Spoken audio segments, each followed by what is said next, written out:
మీ అమ్మాయి నాతో గొడవపడి ఇంట్లో నుంచి వెళ్ళిపోయింది, మీ దగ్గరికి వచ్చిందా అని అడిగాడు. అవును.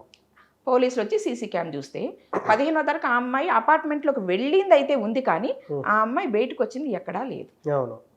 సీసీ క్యామ్స్ పనిచేస్తున్నాయిగా, అవును. పనిచేస్తున్నప్పుడు లోపలికి వెళ్ళింది కనపడినప్పుడు బయటకు వచ్చేది కనపడాలి కదా. కనపడాలి. అక్కడే వాళ్ళకి డౌట్ వచ్చింది పోలీసులకి. అవును. నెక్స్ట్ ఎక్కడ డౌట్ వచ్చింది, పైకి వెళ్ళి చూస్తే ఈ దొంగ, మటన్ కొట్టే దొంగ ఆ కత్తిని చూడగానే వాళ్ళకి సెకండ్ డౌట్ వచ్చింది.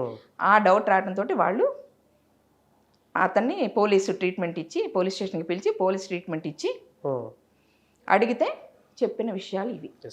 మేడం, ఇట్లాంటి వాటికి మనం లీగల్గా చూసుకున్నట్టయితే యావజ్జీవ కారాగార శిక్ష కాకుండా ఇంకేమన్నా బలంగా విధించేది ఏమైనా ఉంటుందా? మన లీగల్ జ్యుడిషియరీలో ఉన్న పెద్ద మైనసే అదండి. ఏంటంటే ఒక నిర్దోషికి శిక్ష పడకూడదు, దానికోసం 100 మంది దోషులను వదిలేసినా తప్పు లేదు అనేది మన దానిలో ఉన్న దరిద్రం.